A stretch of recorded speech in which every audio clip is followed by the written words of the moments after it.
O site Stack Overflow é um site de referência para qualquer programador, independentemente da área em que faz o seu desenvolvimento, seja para a web, para mobile, etc.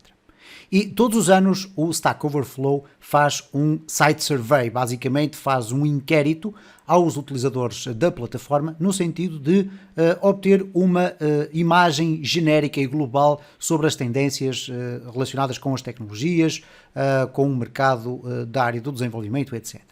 E em maio de 2022, cerca de 70 mil programadores à escala internacional responderam ao questionário do Stack Overflow. E eu continuo a acreditar que toda a informação que este survey ou este inquérito nos apresenta é de facto muito importante para nós percebermos quais são as tendências atuais e a médio prazo dentro da área do desenvolvimento. Então, achei interessante trazer aqui ao meu canal um vídeo apenas para vos dar um insight sobre aquilo que são as tendências do mercado. Não estive a explorar de uma forma muito detalhada, mas aconselho-vos a fazer este tipo de exploração.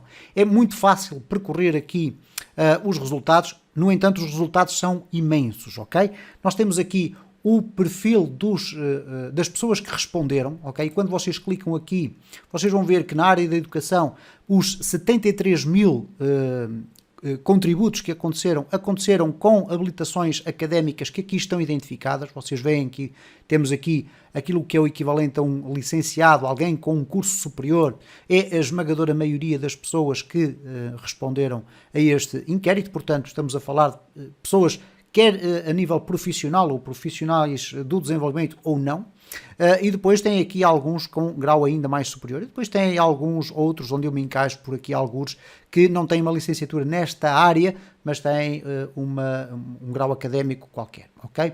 Bom, mas há aqui depois também coisas relacionadas com anos de experiência em termos de programação e, portanto, este survey não teria importância se de facto a maior parte dos programadores tivesse menos de um ano de experiência. Como vocês podem verificar aqui, estamos a falar de uma relativa quantidade de pessoas que têm já alguns anos de experiência na área da programação. Depois temos aqui o papel que cada um desempenha e continuamos a falar do volume total de respostas, ou praticamente o volume total de respostas, que identificaram qual é o papel que eles desempenham a nível profissional. Temos aqui também a parte demográfica, isto é, quais foram os principais países a participar e também quais foram as faixas etárias. Estamos a falar aqui de uma camada bastante jovem, depois aqui uma camada um bocadinho já mais sénior e vamos por aí acima. Bom, dito isto, a área mais importante é a área das tecnologias, ok? As tecnologias mais populares. E aqui vocês encontram aquilo que o mercado não engana em termos de tecnologias utilizadas. Reparem que no topo das tecnologias estão um conjunto de 3 tecnologias associadas a desenvolvimento para a web. HTML e CSS sem margem para dúvida. O JavaScript poderá também estar relacionado com desenvolvimento mobile através daquelas plataformas, nomeadamente o React Native e outras. No entanto, o JavaScript sabemos que é maioritariamente utilizado para desenvolvimento para a web. Então, as duas principais tecnologias usadas são para desenvolvimento web e, se formos aqui em termos profissionais, nós vamos verificar que não é um resultado muito diferente, ok? Então, aqui nós temos de facto a prova de que a aposta no JavaScript e no melhoramento das nossas competências, quer na utilização do HTML, que é bastante relativamente simples, mas no CSS fundamentalmente, porque tem evoluído bastante com CSS3 e com modos de escrita de CSS, continuam a ser tecnologias de eleição. Depois temos aqui o SQL. O SQL é Structured Query Language, é aplicado não só no desenvolvimento web, mas também mobile, etc. Não estamos a falar de MySQL. MySQL é um sistema de gestão de base de dados. O SQL é a linguagem que nos permite fazer a comunicação com os bancos de dados relacionais. Depois temos o Python, pelas razões óbvias. O Python porque é utilizado maioritariamente na inteligência artificial e no Big Data, isto é, no tratamento de dados, tratamento de informação. Depois temos aqui, curiosamente, o TypeScript. E, curiosamente, se calhar não é a palavra correta. O TypeScript aparece aqui de uma forma clara e mais do que justificada. Porquê? Quando nós começamos a estudar o JavaScript e começamos a entrar numa área mais intermédia e avançada, começamos a ter necessidade de ter no JavaScript algumas funcionalidades que ele não tem, nomeadamente uma linguagem fortemente tipificada. E é isso que o TypeScript vem resolver. Então o TypeScript aparece aqui como uma tecnologia muito utilizada nos dias de hoje e que faz sentido para quem está a fazer principalmente desenvolvimento web, investir o seu tempo em aprender o TypeScript. E depois, a partir daqui, nós vamos ter as tecnologias tradicionais, o C#, o C++, o Bash da Shell. É importante perceberem que, para quem não está familiarizado, Bash e /Shell significa a programação de scripts dentro de servidores, conseguindo dar muitas informações, muitos automatismos, muitos mecanismos que funcionam dentro de um servidor que requerem que as pessoas façam algum tipo de programação Bash e Shell. Temos aqui o Java, obviamente, à cabeça, porque continua a alimentar muitos sistemas, e depois temos aqui todo um conjunto de outras linguagens, algumas delas já completamente esquecidas praticamente. Depois temos aqui algo muito interessante. Uma coisa é aquilo que está a ser utilizado, outra coisa é aquilo que é a expectativa de quem usa as tecnologias. Isto é, o que é mais adorado, mais detestado e aquilo que é mais desejado. O que é que significa isto? Mais adorado significa que as pessoas têm experiência a trabalhar com aquela linguagem e gostam, ou com aquela tecnologia. O dreaded significa que as pessoas detestam aquilo, ok? Não querem saber daquilo. E depois o wanted é aquelas pessoas que não sabem, mas reconhecem as suas potencialidades e querem de facto aprender. Ora, nós temos aqui dois resultados que são importantíssimos para vocês perceberem a dinâmica do mercado. Temos aqui um primeiro gráfico que mostra o loved versus dreaded, isto é, aquilo que eu adoro versus aquilo que alguns programadores disseram, eu detesto, não quero sequer saber disso. Então vocês veem aqui na barra azul aquilo que é adorado por uma série de programadores e aquilo que muitos programadores não gostam. E reparem que há aqui uma relação, como é óbvio, entre aquilo que é adorado e aquilo que é detestado. Reparem que há um investimento muito grande por parte dos programadores em aprender Rust, mas depois há uma franja muito pequena de programadores que diz que não está interessado. E, portanto, reparem como o Rust tem aqui um papel muito interessante. Depois o Elixir, o Clojure, TypeScript, reparem como a partir daquela informação que eu vos dei anteriormente, temos aqui uma referência muito interessante. Depois temos aqui outras linguagens que nem sequer vale a pena falar, não as conheço sequer, nunca as explorei. E depois temos aqui o Wanted. O Wanted é muito interessante, porquê? Porque nos mostra aquilo que será a médio e a longo prazo a tendência do mercado. E reparem que temos o Rust, temos o Python, pessoas que querem aprender a programar em Python, em Rust, em TypeScript, em Go, e o JavaScript continua cá em cima. Isto é, há muita gente ainda que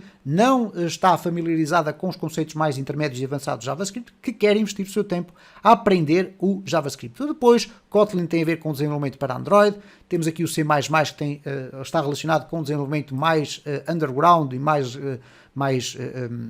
é uma linguagem de baixo nível. Porquê? Porque se aproxima mais da linguagem de máquina, embora não seja muito semelhante à linguagem de máquina. SQL, porque continuamos a utilizar muito bases de dados referenciais, ou relacionais neste caso. Temos aqui o C#, o Java e por aí baixo. Se vocês repararem, obviamente aqui no meu canal eu trago sempre o PHP, ainda há uma pequena franja de pessoas que querem aprender o PHP, mas o PHP é de facto uma linguagem que já está consolidada no mercado, portanto há muita gente a trabalhar com PHP, o que significa que há muito pouca gente que queira aprender o PHP. E a maior parte dos programadores de Java não estão muito interessados em aprender o PHP. Depois, há aqui um gráfico muito interessante, mas também muito difícil de ler, isto é, quem é que de uma determinada tecnologia está interessado noutras tecnologias. Este gráfico é muito complexo, de qualquer das formas vocês podem vir aqui verificar na tecnologia que vocês usam quais são os outros ramos de interesse que as pessoas têm. Reparem, por exemplo, aqui no HTML, CSS, há uma relação muito estreita com o JavaScript. E quanto mais largo é a linha, maior é o interesse e a relação que existe aqui. Depois, algo que também vos pode ser muito importante perceber é o top paying technologies. Isto é, quais são as tecnologias que vocês podem aprender ou podem especializar-se que, à partida, darão um retorno financeiro em termos profissionais maior. E aqui vocês vão encontrar coisas interessantíssimas. Não são linguagens de programação, algumas delas são, outras são tecnologias, ok? Então nós temos aqui coisas como Erlang, Clojure, muitas tecnologias que são praticamente desconhecidas da maior parte das pessoas, e pelo facto de serem desconhecidas e serem, terem menos especialistas relacionados com elas, o que vai acontecer é que o valor que cada uma destas pessoas consegue alcançar em termos profissionais é maior.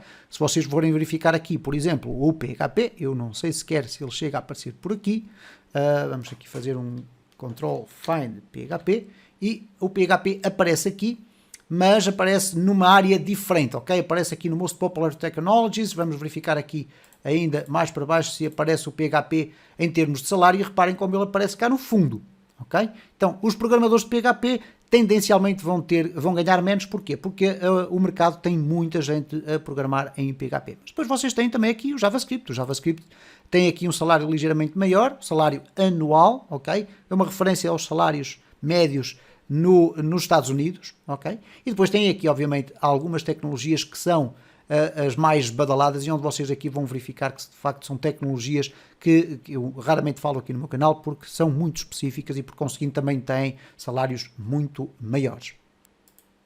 Apenas para finalizar este vídeo e cujo principal objetivo seria trazer aqui esta sensibilização para vocês analisarem com algum tempo, perderem 15 a 20 minutos para analisar aqui estes resultados, são muito interessantes. Há aqui algo ao qual nós não podemos escapar, que é a análise aos dados de respostas relativamente ao version control. Version control, ou o controle de versionamento de uma aplicação, independentemente da área onde nós estivermos a desenvolver, é fundamental nos dias que correm. Nós atualmente, se quisermos ir para uma área profissional, mas mesmo que queiramos trabalhar a título individual, deveremos estar familiarizados com um sistema de gestão de versões, isto é, com o Git. E aqui eu falo no Git porquê? Porque, de facto, relativamente ao resto da concorrência, não há discussão possível. Quando falamos de Git, é importante referir que não estamos a falar especificamente de GitHub, ok? Podemos estar a falar de Bitbucket, GitLens, GitHub, enfim, um conjunto de outras circunstâncias. O Git é o sistema que permite que todas estas plataformas possam funcionar com repositórios, branches, commits, pull, requests, etc. Tudo isso. Então é muito importante, de facto, se vocês têm uma perspectiva, não só a nível individual, mas de seguir uma carreira profissional, que estejam familiarizados com a utilização do Git. Existem muitos recursos na web para aprender a trabalhar com o Git. O Git, na sua componente mais básica, é relativamente simples de aprender. Depois existe uma fase mais intermédia e avançada, nomeadamente tratamento de conflitos, branches, forks, etc., que pode ser um bocadinho mais complexa, mas de facto eu aconselho-vos vivamente a investir algum do vosso tempo a estudar pelo menos aquela parte mais básica do Git. Bom, este foi aqui um vídeo apenas para fazer uma visão geral sobre este site survey, que eu acho que vocês devem acompanhar, devem vir aqui a explorar, no sentido de também terem oportunidade de definir quais são as vossas prioridades em termos de estudo para o médio e longo prazo.